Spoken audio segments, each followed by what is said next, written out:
네, 안녕하십니까. 공드림 한국사 문제풀이 강의를 진행하고 있습니다. 거의 막바지에 다 다른 것 같습니다. 지난 시간까지 현대사 일부 내용을 마무리를 짓고요. 오늘 시간에 현대사 나머지 마지막 부분을 끝으로 30강, 종강을 하도록 하겠습니다. 좀 서운하시나요? 네.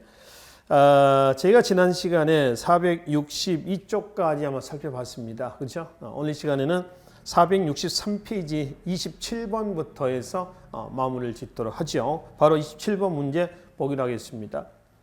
1965년 6월 22일 체결된 한일 기본조약. 이게 뭐냐면은 한일 협정이 되겠습니다. 그러니까 일제 식민 통치 35년간의 기간을 무마한 내용이죠. 박정희 정부 때 얘기가 되겠습니다. 한일 그 기본조약인데 한일 협정이라고도 얘기를 합니다. 이 조약에 대한 설명으로 가장 옳은 것은 이죠.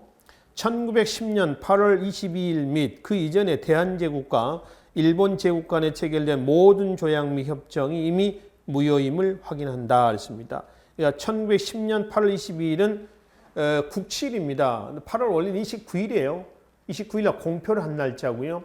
8월 22일 날 이미 조인이 됐습니다. 그래서 가지고 있다가 한국인의 불만, 반발을 우려한 거죠. 그래서 한 일주일 정도 가지고 있다가 8월 29일 날 발표를 하게 됩니다. 그러니까 우리는 이제 보통 국치일 그래서 8월 22일이 아니라 발표했던 8월 29일을 국치일로 삼습니다. 이거는 그 날짜를 얘기한다라고 보시면 됩니다. 근데 보면은 1910년 8월 22일 이전 대한제국과 일본과 체결했었던 모든 협정, 모든 조약은 다 무효다라고 되어 있습니다. 사실 어떻게 보면은 을사늑약이라든가 다 무효다라고 하는 거예요. 그렇죠? 간도 협약도 무효가 되는 거죠. 그렇죠? 간도 협약 물론 우리하고 협약은 아니었습니다만 을사늑약이 무효니까 자연 그렇게 된다는 겁니다. 자, 그다음에 제3조를 봅시다. 대한민국 정부가 국제연합총회 결의 제195호에 535에 명시된 바와 같이 한반도에 있어서의 유일한 합법 정부임을 확인한다. 그러니까 일본도 우리나라 정부를 합법 정부로 인정한다라고 하는 얘기입니다. 여튼 이 한일 기본조약에 대한 설명인데요. 1번 위안부 문제가 주요한 의제로 논의되었다. 시사적인 부분이죠. 위안부 문제 전혀 논의가 안 됐습니다. 지금 현재도 일본은 역사 왜곡을 통해 가지고 부정을 하고 있고요. 심지어 초등학교 교과서에서도 사회교과서에도 일제 침략이라든가 위안부 문제라든가 다 부정하고요. 독도 있죠. 독도도 자국 땅이었다. 예부터 우리 땅이었는데 대한민국이 불법 점령하고 있다. 이렇게 이제 초등학교 교과서에도 언급이 되어 있습니다. 현재 일본의 아베 총리의 극우화 경향이 그대로 반영이 되고 있는 것이죠. 위안부 문제 전혀 없습니다. 두 번째, 조약에 반대해서 학생들이 60민주항쟁을 얘기했다. 60민주항쟁은 뭐냐면 87년 60민주항쟁입니다. 그러니까 87년에 전두환 정부 때죠. 4.13 호헌선언이 나옵니다. 4월 13일 날 헌법을 소환한다는 겁니다. 이 헌법은 제8차 헌법이죠. 대통령 7년 단임제, 간선제. 이 헌법에 의해서 다음 대통령도 뽑자. 이 얘기입니다. 여기에 이제 거국적으로 저항했던 것이 그해 87년 6월 항쟁이에요. 이 6월 항쟁 결과 노태우의 6.29 선언이 나오고요. 6.29 선언에 의해서 헌법이 바꿔졌죠. 개헌이 됐어요. 5년 단임제 직선제 개헌이었습니다. 그래서 노태우가 당선이 된 거죠. 그래서 두 번째는 한일 기본조약에 대한 반발은 아니었습니다. 그럼 한일 기본조약 반발에서 나온 것은 뭐냐? 64년 6.3시위입니다. 64년 바로 직전 한 해 전이죠. 6.3시위가 여기다입니다. 그런데 이제 박정희는 당시 진압을 합니다. 계엄령을 선포해서 진압을 하고요. 65년 8월 달에 한일 협정을 체결하게 됐던 것이죠. 자, 3번. 조약 협의를 위해 중앙정보부장 이후락이 특사로 파견했다. 이거는 이후락이 중앙정보부장으로서 특사로 파견해가지고 북한에 가가지고요. 북쪽에서 사인을 하고 왔던 물론 비공식이었습니다. 72년 7.4 남북 공동성명입니다. 자, 보세요. 통일 정책에서 항상 출제되는 부분입니다. 1972년 7.4 남북 공동선언이에요. 여기서 이제 뭘 기억하셔야 하냐면은 통일 3원칙이 나옵니다. 통일 3원칙 뭐였죠? 자주 통일, 자주. 두 번째, 평화 통일, 평화. 자주 통일, 평화 통일, 민족 대단결. 이게 7.4 남북 공동선언의 통일 3원칙이에요. 3원칙입니다. 그리고 이제 이 원칙을 실시하기 위한 기구가 하나 만들어집니다. 후속 조치로서. 이게 뭐냐면은 남북 조절 위원회라고 하는 겁니다. 남북 조절 위원회. 그래서 이제 72년 7.4 남북 공동성명 남한에 이후라기가 당시 헬기를 타고 북한으로 38사를 넘어서 바로 평양으로 가버립니다. 72년에 남북 간의 관계에서 이런 관계가 있었다라고 하는 것은 조금 우리가 알고 있는 상식과 조금 벗어난 내용이기도 합니다만 그 당시에 정치권에서는 그렇게 하기도 했었습니다. 근데 이게 발표가 되고 그의 10월 유신이 나오죠. 유신헌법이 나옵니다. 그래서 남북 간의 관계가 냉랭해지는 거죠. 근데 결국 10월 유신을 통해 가지고 유신헌법을 통해서 박정희의 1인 독재 체제가 정비가 되죠. 그러니까 북한도 그의 12월 달 김일성 헌법, 그러니까 사회주의 헌법이죠. 사회주의 헌법이 만들어집니다. 이건 이제 북한판 유신헌법이 되는 거죠. 결과적으로 남한에서는 박정희, 북한에서는 김일성 중심의 1인 독재 체제가 굳건하게 만들어진 그런 계기가 되어버렸습니다. 이거 하고요. 이때 이제 남한의 이후라기하고 북한의 김영주였습니다. 김영주. 그러니까 이거는 합법적인, 공식적인 그러한 내용은 아니었고요. 비공식이라는 얘기입니다. 그러면 공식적인 남북한의 최초의 합의는 뭐냐? 1991년에 남북 기본 합의서입니다. 남북한 최초의 공식적인 합의 문서고요. 이거는 비공식적인 합의 문서다. 이렇게 구분하시면 되겠습니다. 자, 그래서 세 번째는 72년에 7.4 남북 공동성명을 얘기하는 거예요. 네 번째, 제일교포의 법적 지위 및 대우에 관한 협정도 함께 체결했습니다. 그러니까 한일 기본조약이 있고요. 부속조약에 네 번째, 제일교포의 법적 지위 문제라든가 그 다음에 업권이라든가 그 다음에 이거에도 뭐 재산 청구권이라든가 뭐 문화재라든가 이런 부속 조약도 있었습니다. 물론 그 이후에 원활하게 이루어지지는 않았습니다. 그래서 네 번째가 여기서 한일 기본조약, 이른바 한일 협정에 관한 바른 설명에 해당이 되겠습니다. 자, 29번 문제로 넘어가겠습니다. 대한민국의 민주화 여정에 대한 설명으로 가장 옳은 것은 처음에 60년대에서 이제 70, 80, 90년대 때까지 사시는데요. 60년대 한번 봅시다. 장기 집권을 획책한 박정희의 4.4 5.2 개헌에 맞서 학생들과 제야인사들이 그 반대 투쟁을 전개했다. 4.4 5.2 개헌은 박정희 때가 아니죠. 이승만 때입니다. 현재 대한민국 헌법이 몇 번 고쳐졌냐 하면은 9번 고쳐졌습니다. 대한민국 정부가 수립된 지가 지금 100년이 안 됐어요. 1948년 8월 15일 아닙니까? 올해가 2019년입니다.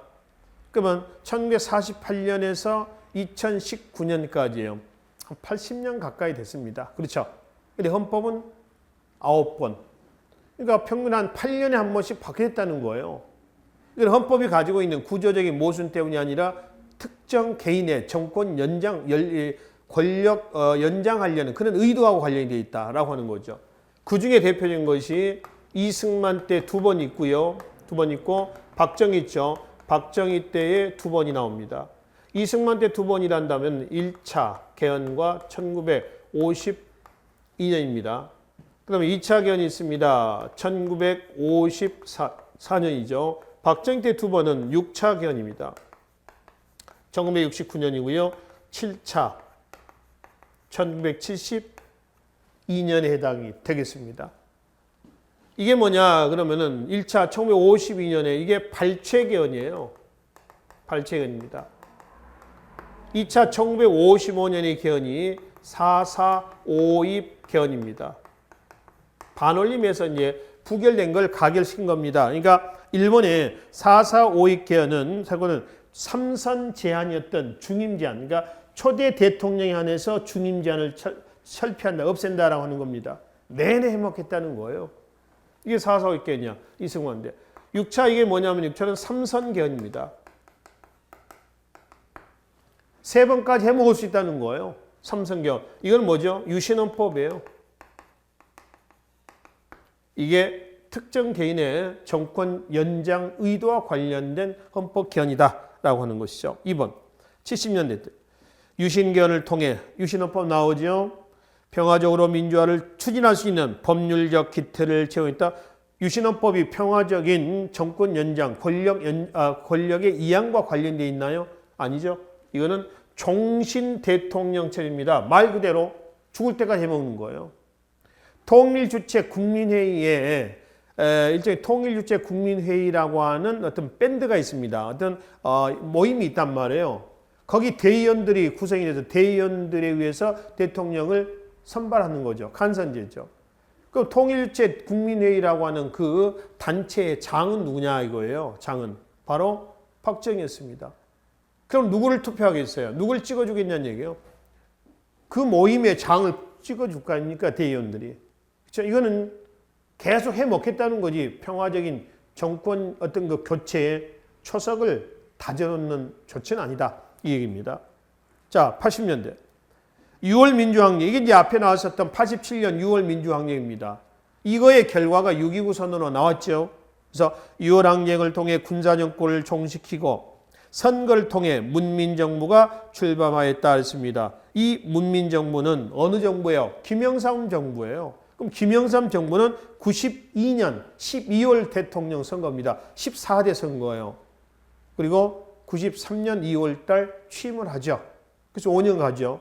그 다음에 누구예요? 김대중 대통령이 등장하죠. 그래서 일단 3번은 6월 민주항쟁을 통해 군사정권을 종식시키고 선거를 통해 문민정부는 90년대입니다. 92년이에요. 이 선거가. 그래서 80년대 사실과는 거리가 멀다는 겁니다. 네 번째, 90년대 대선 결과에 따라 평화적 정권 교체가 실현됐다. 이때가 이제 97년 12월입니다. 15대 대통령 누군가요? 김대중 대통령이었죠. 그래서 네 번째 90년대가 바르게 설명을 하고 있다라고 하는 겁니다. 자, 우리나라 대통령 잠깐 볼까요? 이승만 대통령 나오죠. 1대, 2대, 3대입니다. 그 다음에 윤보선 제2공화국이 나오죠. 4대 대통령이 나옵니다. 그 다음에 이제 박정희 나오죠. 박정희 쿠데타를 통해서 권력을 잡았습니다. 5대, 6대, 7대, 8대, 9대 대통령을 역임했습니다. 그 다음에 이제 박정희 피살 이후에 최규화 과도기 대통령 나왔죠. 10대 대통령 나옵니다. 그러나 12.12 군사 쿠데타로 권력을 잡은 누가 나오죠? 전두환이 나와요. 그래서 11대, 12대 대통령을 역임을 했고요. 그 다음에 노태우 13대 대통령입니다. 그 다음에 이제 김영삼 대통령 나오죠. 3당 합당하죠. 김영삼이죠. 3당 합당. 그래서 노태우, 김영삼, 김종필. 그래서 김영삼이 대통령 후보가 돼서 14대 대통령. 그 다음에 이제 김대중 후보가 나옵니다. 새천년 민주당 김대중 후보가 15대 대통령. 그 다음에 이제 노무현 대통령 나오죠. 16대입니다. 그 다음에 누구죠? 이명박 10 몇 대죠? 17대 대통령. 그 다음에 누군가요? 박근혜 18대 대통령. 그 다음에 이제 박근혜 18대 대통령은 결국 어떻게 파면됐죠. 그리고 19대 대통령, 지금 현재 누군가요?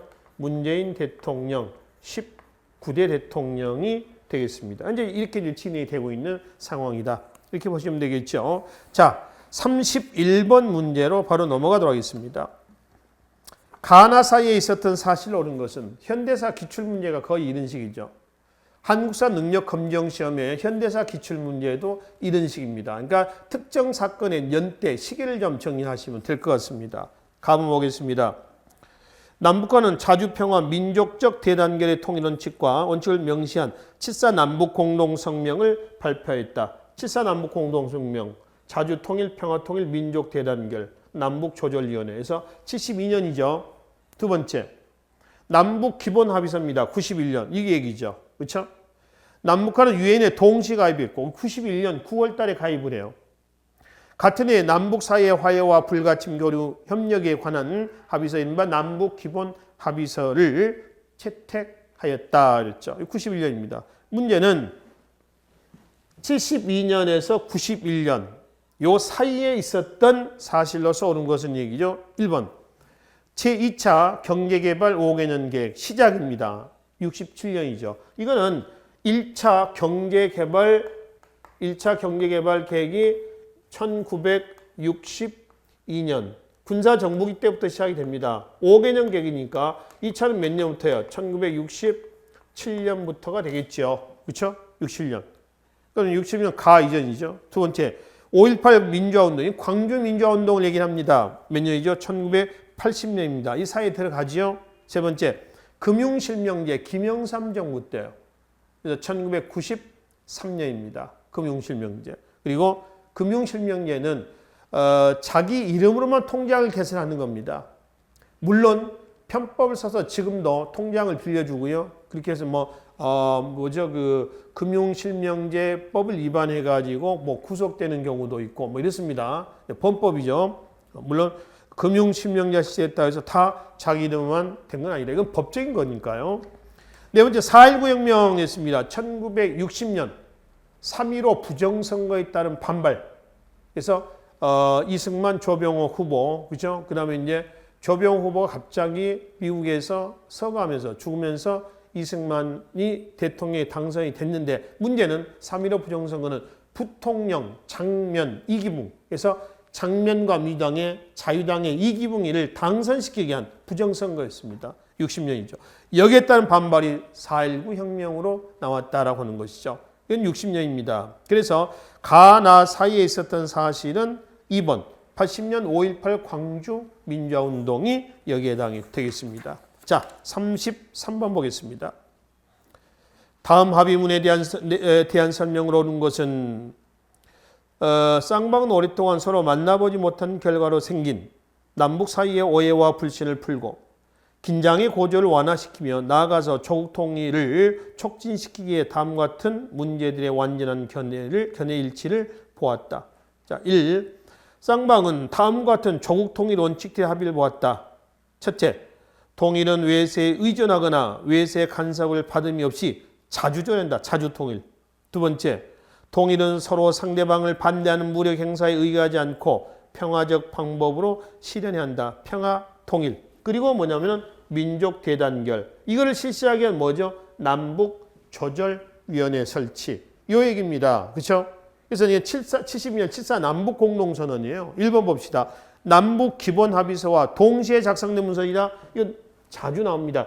통일 정치에 제가 서두에서 이걸 말씀드린 얘기는 계속 반복해서 출제가 되기 때문에 그래요. 이거는 91년입니다. 두 번째, 남북 조절위원회를 구성하기로 합의한 내용이 담겨 있다. 맞죠? 이거예요. 이 통일 3원칙을 실현하기 위한 남북조절위원회 설치입니다. 세 번째, 분단 후 최초로 열린 남북 정상회담의 결과로 발표한 성명이다. 이거 2000년 6.15 남북 공동성명입니다. 누구죠? 김대중, 북한 누구죠? 김정일. 그렇죠? 이렇게 해서 이거는 2000년 6.15 남북 공동성명. 2차가 2007년. 이건 1차죠. 1차 남북 정상회담이라고 얘기합니다. 남북 정상회담. 2000년 6월 15일 6.15 남북 공동성명. 2차 있죠, 2차. 2차 남북 정상회담은 2007년 14선언입니다. 14선언. 이때는 누구죠? 노무현, 김정일이었죠. 3차 남북 정상회담은 2018년이죠. 2018년 4월 25일입니다. 이때는 문재인, 김정은이었죠. 그래서 공식적으로 1, 2, 3차. 그 3차 이후에 한번 잠깐 비공식적으로 나중에 공개가 된 거죠. 만난 사실도 있습니다. 하여튼 그건 놔두고요. 일단 공식적으로 1차, 2차, 3차 이렇게 이제 구분하시면 되겠습니다. 이거는 2000년 6.15 남북 공동선언이에요. 금강산 관광 그러면은 김대중 정부의 햇볕 정책의 결과물입니다.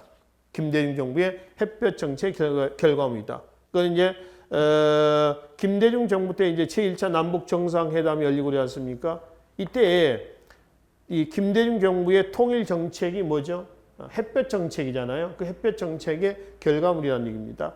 그래서 강압적으로 하는 것보다는 우리가 이제 손을 내밀어 주는 거죠. 그렇게 함으로 인해서 걔네들이 뭐 더우면 옷 벗고 나올 수 있도록 어떤 분위기, 국제적인 분위기를 마련해 준 그런 조치였었습니다. 금강산 관광은 그런 배경에서 나온 거죠. 98년이었습니다. 따라서 여기서는 72년 7.4 남북 공동선언에 대한 얘기니까 2번 남북조절위원회 그 말씀드렸던 저 내용을 인지를 하시면 되겠습니다. 자, 35번 문제로 하겠습니다.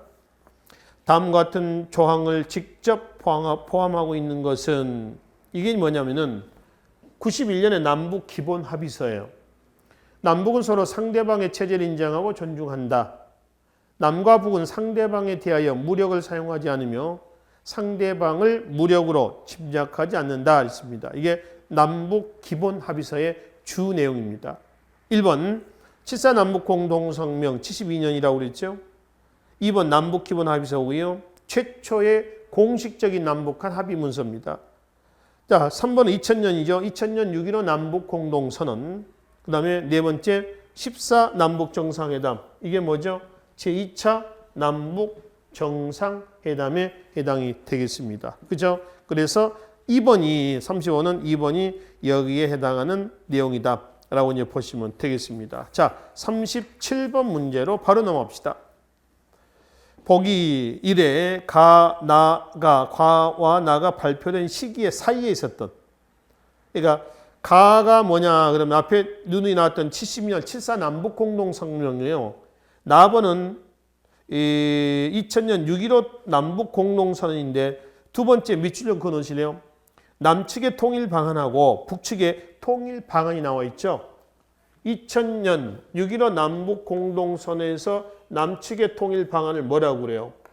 국가연합제라고 그래요. 그냥 연합제라고도 얘기를 합니다. 북측의 통일 방안을 뭐냐면은 낮은 단계의 연방제 통일 방안입니다.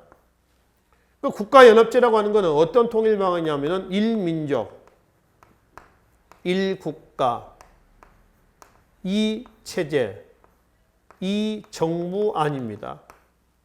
북한의 낮은 단계 연방제는 1민족, 1국가, 1체제, 그리고 2정부안입니다. 그러니까 1민족, 1국가, 2정부는 똑같아요. 단지 다른 점은 뭐냐 그러면 다른 점은 우리는 지금처럼 남북의 2체제, 북한은 한개 체제로 하자라고 하는 거죠. 여기 좀 달라요. 그래서 제1차 남북 정상회담, 6.15 남북 공동선언에서의 통일 방안은 남측은 국가연합제 또는 북한은 낮은 단계 연방제 이렇죠. 그럼 그 사이에 들어갈 수 있는 얘기입니다. 72년에서 2000년 사이에 들어갈 수 있는 얘기죠. 기억. 금강산 관광은 몇 년? 98년 들어가죠. 남북조절위원회 들어가겠죠. 7.4 남북 공동선언의 후속 조치였으니까. 그럼 경의선과 동해선의 철도가 연결되었다 했습니다. 경의선은 2002년. 그 다음에 서울과 의주입니다. 지금도 선로는 있어요. 그 다음에 이제 물론 이제 지금 남북 관계가 지금 현재 원활하지 않지만은 동해선 2005년입니다. 여기도 선로 있습니다. 물론 38선 경계에서 지금 현재 막혀져 있습니다. 그래서 일단 2002년과 각각 2005년이고 리얼 남북한 동시 유엔 가입은 91년이라고 그랬어요. 그러니까 기억 리을이 72년에서 2000년 사이에 들어갈 수 있는 내용이다. 이렇게 보시면 되겠죠. 정답은 2번이 거기에 해당이 되겠습니다. 자, 39번 문제로 가겠습니다. 다음과 같은 내용의 선언문들을 시기순으로 바르게 나열한 것은 여기서 지금 그 밑에 해설을 보면서 하겠습니다. 가장 빠른 것이 디귿인데요. 디귿이 뭐냐면은 긴급조치를 철폐하고 있는 얘기겠죠. 이 유신헌법 여기 잠깐 보세요. 유신헌법이 있고요. 이 유신헌법 위에 헌법이 뭐가 있냐면은 긴급조치가 있어요.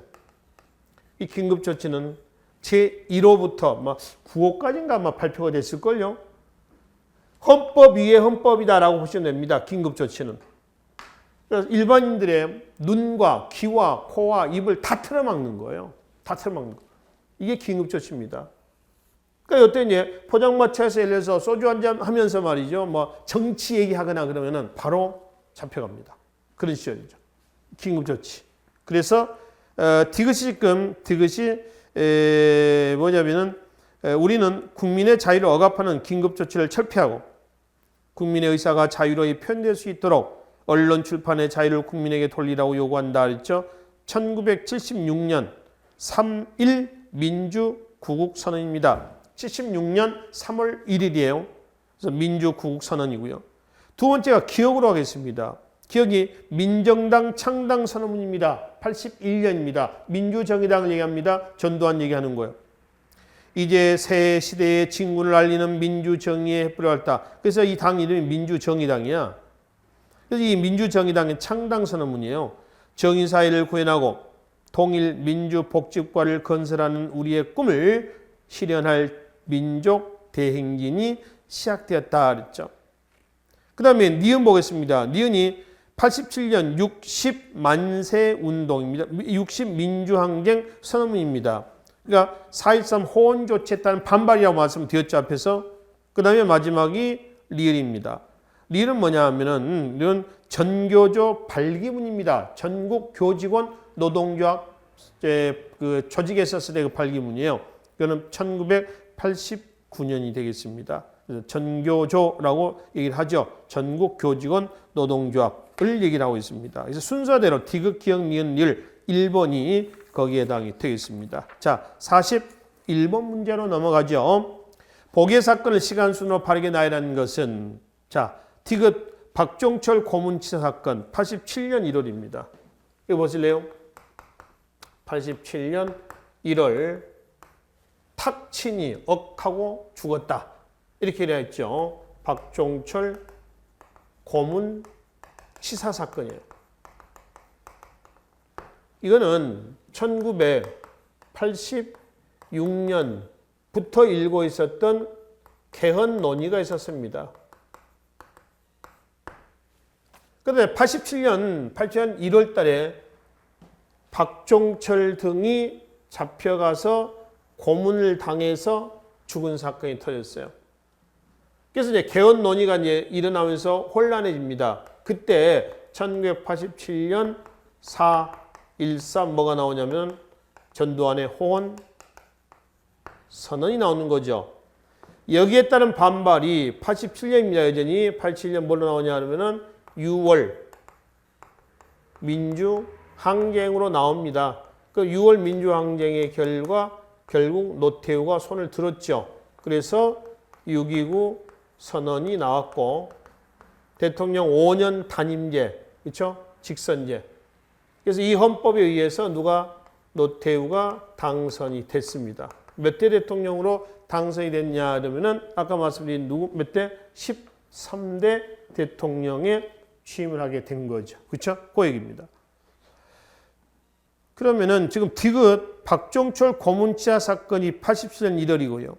그럼 니은으로 하겠습니다. 그게죠. 4.13 호원조치 전두환의 4월 13일이죠. 그 다음에 기억, 그 다음에 기억, 그 다음에 기억이 되는 거죠. 리을이 되는 거죠. 민주헌법쟁취 국민운동본부 결성입니다. 이게 87년 5월입니다. 그리고 제13대 대통령 선거에서 87년 12월이죠. 노태우가 이거에 의해서 당선이 됐습니다. 이때 뭐 김종필, 또 김대중, 김영삼, 노태우 등등 이렇게 이제 출마했는데 노태우가 당선이 됐었습니다. 디귿, 니은, 리을, 기역 이런 순서로 보시면 되겠습니다. 43번 보겠습니다. 역시 남북 간의 통일 정책입니다. 시대 순으로 바르게 나열하는 것은 있거든요. 평양에서 첫 남북 정상회담, 1차 남북 정상회담이죠. 2000년. 금강산 관광은 몇 년이라고 그랬어요? 눈이 나왔죠? 98년. 남북 간 동시 유엔 가입도 91년. 가입은 91년 9월입니다. 리을 분단 이후에 처음으로 남북 고향 방문단의 서울과 평양 각각 방문했습니다. 밑줄 그어놔요. 1985년입니다. 1985년은 어느 때냐 그러면은 누구 때요? 전두환 집권 시기가 되겠습니다. 상징적인 의미도 있겠죠, 여기에. 그렇죠? 자, 그래서 남북한 고향 방문단의 서울 평양 방문에 85년이면은 순서대로 기역, 니은, 디귿, 리을 이런 순서로 배열하시면 되겠습니다. 자, 45번 문제로 바로 가겠습니다. 북한이 72년에 개정한 사회주의 헌법에 대한 설명을 옳지 않는 것은 아까 여기서 말씀드렸나요? 어디서 말씀드렸죠? 여기서. 남측에서 72년 유신헌법이 나오자 북한에서는 그해 12월 달에 뭐가 나왔다? 사회주의 헌법이 제정이 됐다. 이렇게 얘기를 하는 거죠. 아시겠죠? 양국 간에 박정희와 김일성의 1인 독재 체제를 강화시켜놓는 계획을 가져왔습니다. 1번, 국가 권력을 국가 주석 중심으로 개편했고요. 맞습니다. 김일성 중심의 수령, 유일 지도 체제를 명확히 하였었으며, 그리고 세 번째, 형식상 최고인민회의 상임위원장이 국가를 대표하게 하였다. 이 내용이 여기에 잘못되어 있습니다. 그렇죠? 그러니까 최고인민회의 상임위원장이 아니라 지금 여기서는 72년에 개정된 사회주의 헌법이 아니라 3번 문장은 98년에 개정이 됐었던 김일성 헌법이에요. 김일성 헌법이 개정이 된 내용이다. 그러니까 이 지금 72년 북한에서 개정했던 12월달 사회주의 헌법과는 거리가 멀다라고 하는 거죠. 자, 네 번째, 주체사상을 최초헌법에 규범하여 사회 이념으로 공식화되었다 그랬습니다. 그래서 3번이 72년 12월 김일성 12월 뭐죠? 사회주의 헌법 이 내용하고는 거리가 멀다. 3번은 98년에 개정된 김일성 헌법에 대한 내용이다라고 하는 것이죠. 자, 47번으로 하겠습니다. 1960년대 경제 상황이 아닌 것은 1번 1차 경제개발 5개년 계획의 시작. 아까 몇 년? 72년부터. 베트남 파병을 계기로 베트남 특수를 누리겠다. 베트남 전쟁 64년에서 73년까지요. 64년에서 74년까지 바로 베트남 전쟁이 터졌습니다. 그 다음에 3번 미국의 무상원조가 경제개발의 주요 재원으로 활용하였다. 이거는 1950년대 때입니다. 보세요. 1950년 6월 25일 한국전쟁이 끝난 이후에 이승만 정부죠. 이승만 정부의 외세, 그러니까 어떤 그 외부의 다른 나라의 자원을 지원을 많이 받습니다. 바로 원조 경제로 넘어가는 거죠. 특히 미국의 원조 경제인데요. 이 원조 경제 했을 때 세 가지 300 산업이라고 하는 게 있어요. 세 가지 무슨 뜻이죠? 100은 일백백자가 아니라 흰백자입니다. 흰백자. 300 뭐라고 하죠? 산업 이렇게 얘기를 합니다. 그럼 여기서 이제 세 가지 하는 것은 뭐냐라고 하는 거죠. 뭐였어요? 제분, 밀가루죠. 제분. 그다음 또 뭐죠? 설탕이 있습니다. 그 다음에 뭐죠? 목화가 있습니다. 면화. 그래서 제분, 설탕, 목화. 이건 뭘 의미하냐면은 1950년대 때에 이승만 정부의 원조 경제의 대표적인 상징물이다. 이렇게 기억을 하시면 되겠습니다. 자, 그래서 이거는 1950년대야. 지금 문제는 1900 몇 년대 문제인가요? 60년대를 묻고 있잖아요. 네 번째, 한일협정. 아까 한일 기본조약을 얘기합니다. 1900 몇 년? 65년에 해당이 되겠습니다. 그래서 47번은 60년대에 경제생활이 아닌 것은 상황이 3번이 50년대, 남은 다 60년대 이후에 일어났던 내용에 해당이 되겠습니다. 자, 49번 문제로 들어가겠습니다. 밑줄진 기억 이전의 우리나라 사회 모습을 옳지 않는 것은, 밑줄진 기억이 뭐냐? 우편 번호제가 시했다. 이거 계리직 문제인데, 계리직 이제 우체국 데스크에서 일하고 계시는 분들 있죠? 그거예요. 우편, 여기 이제 우편제도입니다. 우편제도의 실시. 자, 문제는 이 이전, 이제 우편제도가 실시되기 이전에, 그러니까 몇 년대요? 1970년인데, 시기절은 70년대 이전의 사실이 아닌 것은, 그런가요? 이전의 사실, 그렇죠? 아닌 것은. 그러니까 우편제도가 실시가 됐던 70년대 이전의 사실이 아닌 것은 몇 번이냐 했죠? 1번에 경인고속도로 개통 68년입니다. 흑백 텔레비전 방송 시작 56년이고요. 인공위성 우리별 1호 발사가 92년이에요. 그리고 서울 청계천 복개공사 완료가 61년입니다. 그리고 그럼 이제 1, 68, 2번 56년, 4번 61년, 전부 70년 이전이죠. 세 번째, 인공위성 우리별 발사. 이것이 92년이니까 이거 이전이 아니라 뭐요? 이후에 해당이 된다라고 하는 것이죠. 자, 51번 문제로 가겠습니다. 유네스코 선정 세계문화유산에 대한 설명으로 옳은 것은 창덕궁 도나무는 팔짝 지붕의 주심포 양식 건물로 최고, 현존 최고 가장 오래된 궁궐 정문이다. 언뜻 맞는 것 같습니다만은 창덕궁의 정문이었던 도나무는 팔짝 지붕이 아니고 무슨 지붕이죠? 우진각 지붕이에요. 우진각 지붕이고요. 그 다음에 주심포 있는데 주심포가 아니라 뭐지? 이거는 다포 양식입니다. 화려합니다. 이거는 뭐죠? 우진각 지붕은 이렇게 되어 있는 지붕이 있죠. 이런 지붕입니다.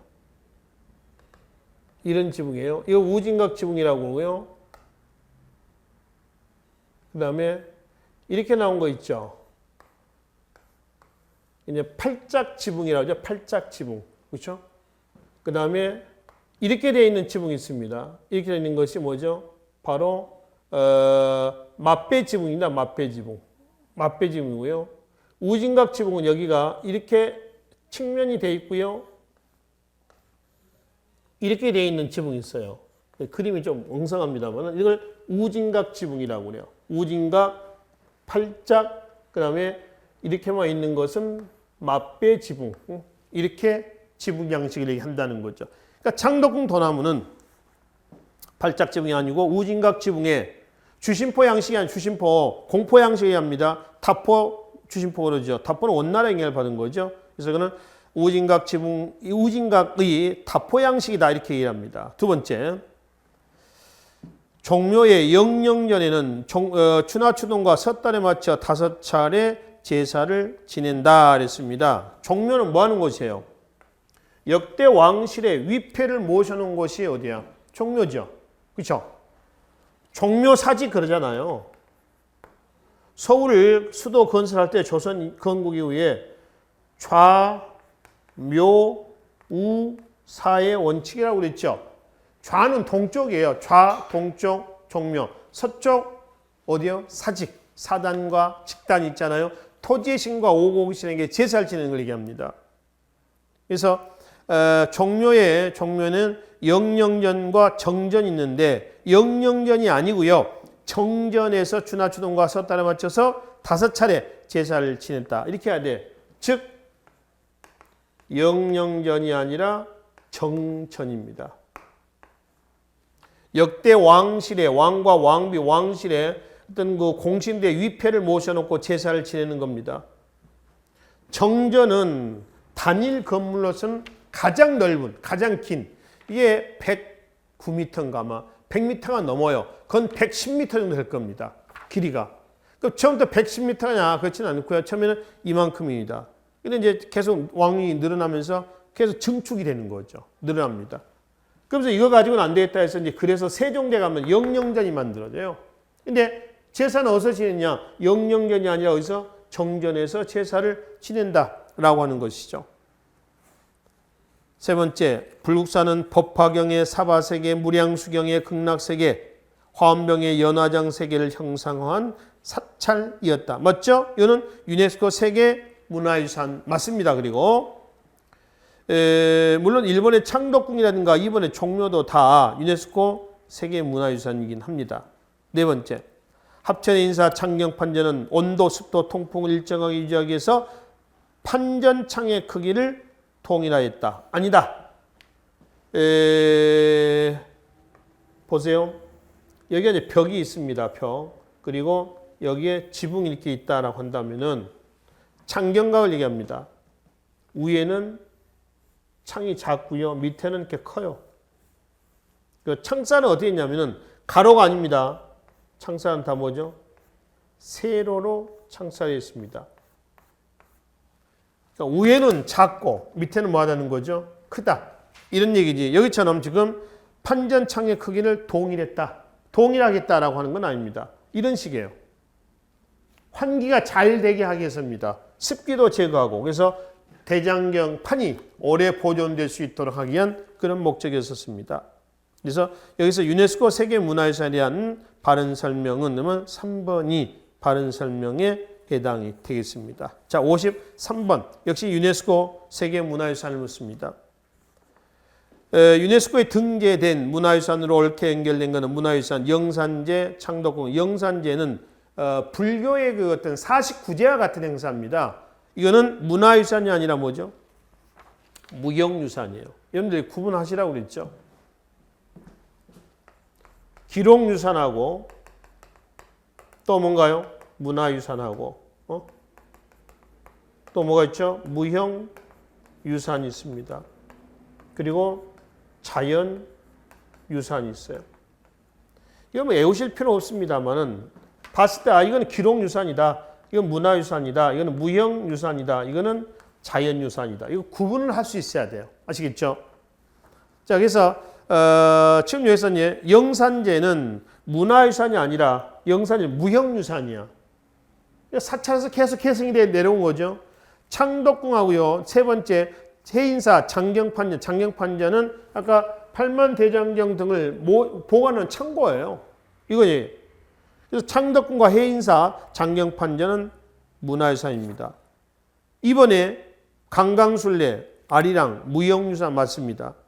세 번째 기록유산, 훈민정음 기록유산입니다. 근데 해인사 장경판전은 기록유산이 아니라 뭐예요? 문화유산입니다. 어떻게 구분하시라고 했나요? 기록유산은 문자로 된 것은 다 기록유산이고 또 이 기록유산은 움직일 수 있다 없다? 있다. 동산이다 부동산이다. 바로 동산이다. 동산 이런 얘기입니다. 근데 문화유산은 부동산입니다. 즉 그 자리에 있어야 된다. 이게 그 자리를 떠나버리면 문화재의 가치성, 진정성 등이 훼손이 된다라고 하는 겁니다. 예를 들어서 창덕궁은 뭐라고요? 문화유산이야. 근데 창덕궁을 부산이나 제주도로 옮겨버렸어. 가치가 훼손이 되는 겁니다. 그냥 그 자리에 있어야 돼. 근데 훈민정음이라든가 뭐 승정원 일기라든가 이런 것은 그래서 뭐 국립중앙도서관에 있다가 제주도라든가 부산으로 옮겨서 전시할 수도 있습니다. 그렇다고 해서 훈민정음이라든가 승정원 일기 등이 가치가 훼손이 되는 것은 아니죠. 그렇죠? 그게 기록유산이야. 무형유산은 형체가 없는 거예요. 그냥 이제 그렇게 해서 계승되는 거죠. 그렇죠? 뭐 씨름이라든가 최근에 남북한 동시 등기한 씨름이라든가 이런 거죠. 자연유산은 제주도 거기 나와 있죠. 화산섬과 용암동굴입니다. 창녕 우포늪은 자연유산 아니고요. 기록유산에는 훈민정음만 기록유산이라고 있어요. 해인사 창경판전은 위에 창덕궁과 함께 문화유산이고 그래서 강강술래, 아리랑, 씨름 등이 문화유산에 해당이 되겠습니다. 따라서 53번은 2번이 바르게 설명이 되어 있다라고 이제 보시면 되겠죠. 자, 마지막 55번 문제를 보기로 하겠습니다. 다음 연대별 인구 정책을 상징하는 표이다. 각 연대별로 이러한 일에 대한 설명으로 옳은 것만을 포기해서 모두 고른 것은 그렇죠. 가나다의 가.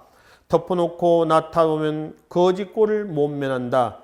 워낙 아이들을 많이 낳던 시절입니다. 60년대 때입니다. 전쟁 끝난 60년대예요. 그러니까 이 60년대 때에 지금 현재 대한민국의 한 50대, 60대 그 사이 정도 되겠죠. 50대, 60대 나이가 60년 굉장히 많습니다. 그러니까 이때는 보통 한 집안에 5명, 6명씩 되는 그런 시절이에요. 그러니까 이런 구호가 나옵니다. 60년대. 그럼 기억 봐봐요. 기억. 밑에 기억. 군사정부가 경제개발 5개년 계획을 추진했다. 62년부터라고 그랬죠. 경제개발 5개년 계획. 그러니까 기억 맞죠? 기억은 맞는 얘기입니다. 그 다음에 나부 보겠습니다. 아들, 딸 구별 말고 둘만 낳아 잘 기르자 했습니다. 이거는 70년대 때 구호입니다. 70년대. 아들, 딸. 이때는요. 남아 선호 사상에서 아들만 선호하다 보니까 딸들이 귀해져. 그러니까 아들, 딸 구별 말고 둘만 낳아 잘 기르자. 70년대. 니은 봐봐요. 유신체제가 성립됐다. 72년 맞죠? 두 차례 오일 쇼크. 73년과 78년입니다. 중동의 오일 쇼크거든요. 그래서 중화공업 과잉 중복 투자에 따른 경제 불황이 있었다. 지금 70년대 때입니다. 맞고요. 답은 잘 키운 딸 하나 열 아들 안 부럽다. 80년대 때 나온 얘기입니다. 자, 디귿. 6월 민주항쟁 87년이죠. 저금리, 저유가, 저달러 3조 호황이 있었다. 86년, 88년 요사입니다. 전두환 정부 때죠. 이걸 전두환 정부 때 뭐라고 하냐면 3저 현상이라고 그래요. 그러니까 전두환 정부 때 정치는 엉망이었지만은 3저 현상으로 인해서 경제가 그만큼 유지가 될 수가 있었어. 그래서 큰 문제 없이 전두환 정부 유지가 됐던 거예요. 그렇죠? 그래서 디귿 전부 다 80년대 때 사실이에요. 그럼 결국 가나다 다 바른 설명에 해당이 되겠습니다. 그래서 현대사는 지난 시간부터 2시간으로 나눠서 55분까지 마무리를 줬습니다. 전체적으로 우리가 구석기 시대, 선사시대 때부터 해서요. 현대사까지 문항수는 약 360문제가량 우리가 풀었습니다. 홀수 문제를 중심으로 풀었는데요. 짝수 문제는 시간 관계상 다 다루지 못했음을 물론 양해 말씀 좀 서두에서 드렸었죠. 물론 풀어보시면서 궁금하거나 의문난 내용은요. 바로 질의를 해주시면 바로바로 응답을 하도록 하겠습니다. 하여튼 기본 이론 강의와 기본 기출문제를 통한 문제 강의를 통해서 여러분들이 소망하시는 공무원 시험에서의 한국사 만점을 기원하면서 마무리하겠습니다. 수고하셨습니다.